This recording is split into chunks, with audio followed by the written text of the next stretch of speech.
when Westmoreland came up as a practice, I came down and I was immediately taken by its friendly nature, the friendly atmosphere in the village of Westmoreland, and I thought I could make a nice practice out of it here. Westmoreland has been my home, my second home. I've spent many hours here. I never have a boring week or a boring day. I do something different each day. I'm always looking at ways that dentistry is improving and has changed. It's a creative work and it's very satisfying.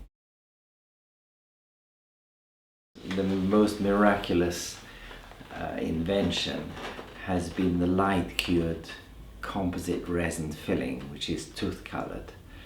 So not only does it come to you in the paste, in a tube, but within 4 seconds you can set it to a rock-hard consistency that will last for years and years in the patient's mouth. The patients are totally impressed with the way the color matches.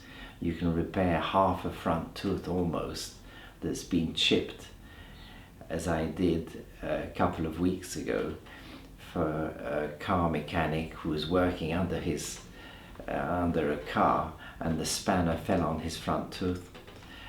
He was very upset indeed, but within the space of a simple filling appointment I was able to rebuild his tooth, and he was totally amazed. But at the same time, probably what I enjoy most is helping patients who are finding difficulty in accepting dentistry or frightened of having treatment, and helping them and getting rid of toothache, getting rid of their suffering, and making them accept modern day dentistry with much less fear. How did you first get interested in dentistry?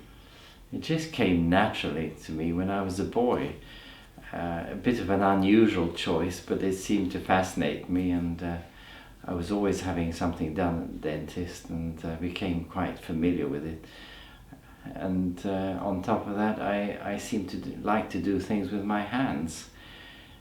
My hands seem to be happy making things and doing fine modeling, and I just took naturally to dentistry.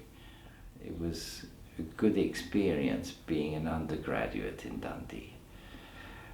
Close by we had Glen Shee, which is a ski resort now. We used to go skiing. The River Tay, I used to go canoeing, hill walking to your heart's content. Scotland's a wonderful place to study. And nowadays orthodontics is absolutely remarkable, and I get patients coming in their 40s and more to have their teeth straightened. I had occasion to treat twins who had orthodontic treatment in their younger years, and they both came to me. They said, look, we're going to be 40 soon. We want our teeth nice and straight for our 40th birthday party.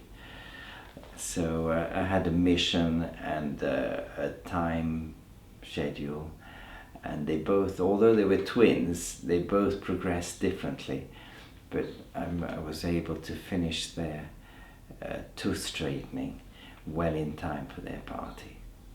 I've got an interest in old things, and the antique dealer a few doors up popped in and said, I think Alwyn would like to see what I found.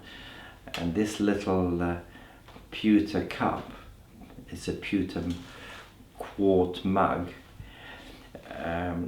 used to belong to Mr. Styles from the Railway Bell. And the Railway Bell was the name of this building when it was a pub 100 years ago. It was subsequently changed into a sweet shop. But not so long ago, this used to be a pub. It's been in its history. So I was really so impressed that we could find a little memento of the practice and evidence of how it was 100 years ago and more. Real treasure. Ah, there you are.